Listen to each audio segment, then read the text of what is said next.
ভিডিওগুলো না অনেক কষ্ট করে বানানো হয়েছে। প্রথমত ঘন্টু আর গুড্ডি কেউই আসতে চাইছিল না, আর ভিডিওটা ধরে দেওয়ার মতো কেউ ছিল না বলে ভিডিওগুলো রিং লাইটে বানানো হচ্ছিল।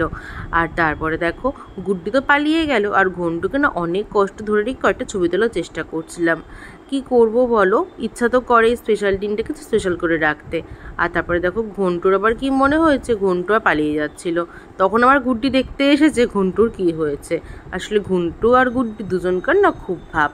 আর তারপরে দেখো চলে যাচ্ছিল, অনেক কষ্ট দিদি আবার ধরে ধরে নেড়ে হিজড়ে হিজড়ে ওকে নিয়ে এসেছে। তারপরে দেখো যাওয়া নিয়ে আসার পর হয়েছে একটু নিয়ে এসেছে ফুল টুলের লোপ টোপ দেখিয়ে।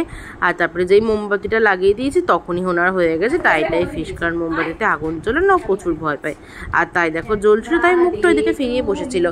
দিদি বললো ছেড়ে দে বাবা, তুই কাট, আমি একটু ঘন্টুকে সামলে নিই। তারপরে দেখো একটু ঘন্টুকে সামলে নিচ্ছিল, আমি মোমবাতির আগেই ফু দিয়ে নিভিয়ে দিয়েছিলাম। তারপরে একটু ঘন্টুকে প্রথমে কেকটা কেটে দিতে গেলাম, উনি কিন্তু খেলেন না, শুকেই পালালো। তারপরে আমরা দুজনকে একটুখানি কেক খাইয়ে দিলাম, কেক টেক কাটাচ্ছি। আর তখন ঘন্টুকে খাই দেওয়ার পর একবার যেন দিদি ছোটোবেলায় কেক খাওয়াতে গেলে মুখের মধ্যে তেপ দিতে, সেটাই আমি মুখে বলছি মুখে লাগিয়ে দিবি না তো। আর তারপরে দেখো যেই বলেছে না, তখনও মুখে আবার ক্রিম লাগিয়ে দিয়েছে। তারপরে দেখো কেক টেক কাটা হয়ে গেছে, তখন দেখছি ঘন্টুখানে গিয়ে জল খাচ্ছে আর গুড্ডি হাঁটিটা নিয়ে খেলা করছে। তারপর কি করব বলো, বসেই ছিলাম, রিং লাইটের ভিডিওটা সেট করেছে, আমি বুঝতে পারছিলাম না কেমন হয়েছে, তাই দেখো আমি নিজেই বক বক করছিলাম। এখন কেক খাচ্ছি, আজ দুটো সেলিব্রেশন হবে। রাত 12টাও না, এটা রাত 1:30 মতো বাজে, অনেকটাই দেরি হয়ে গেছে এটা সেটা করতে করতে। তারপরে ঘন্টুকে ধরে বেঁধে আনতে গিয়ে এখন প্রায় 1:30 বাজে, দেখিয়ে দিলাম। এখন আমাদের সেলিব্রেশন হচ্ছে 12টার সময় কেক না কেটে। এই হলো আমাদের জন্মদিনের কেক।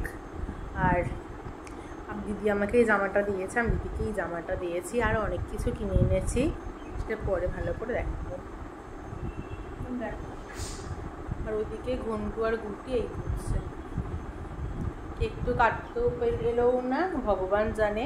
আমি ভিডিও করার চেষ্টা করেছি, জানি না কি হয়েছে ছাতার ব্যাং, যখন ভিডিও এডিট করবো তখন দেখতে পারবো। সো এখন আমি কেকটা খেতে যাই, দেখি কেমন কেকটা, একটু তো খেয়েছি। তো বাই, আবার দেখা হচ্ছে অন্য কোনো সময়। তারপরে দেখো আমি একটুখানি কেকটা নিচে কেটে নিলাম, কারণ কেকটা একদমই খাওয়া হয়নি। আর একটুখানি খেয়ে দেখলাম কেকটা না মোটামুটি খেতে ভালো ছিল, কিন্তু মিয়ামরের কেকের সাথে এই কেক তুলনা করা লাভ নেই, কারণ মিয়ামরের কেক সবসময় বেস্ট। তারপরে দেখো আমি একটুখানি কেকটা খেয়ে নিলাম। খাওয়া দাওয়া হয়ে যাওয়ার পর আমি ভাবলাম একটু ঘন্টু আর গুড্ডিকে একটু কেকটা খাওয়ানো যাক, দেখি ওরা খায় কিনা।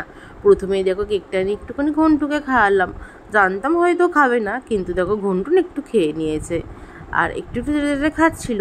তারপরে আমি ভাবলাম তাহলে গুড্ডিকেও একটু দেওয়া যাক। ও মা, গুড্ডি তো সে কিছুতেই খেলো না, অবশেষে একটু মুখে মুখে একটু লেপটে একটু দিল, যাতে একটু একটু খাই। দেখো মুখ টুকগুলো কেমন করছিল। আজ ভিডিওটা কিন্তু এখানেই শেষ করে দিলাম।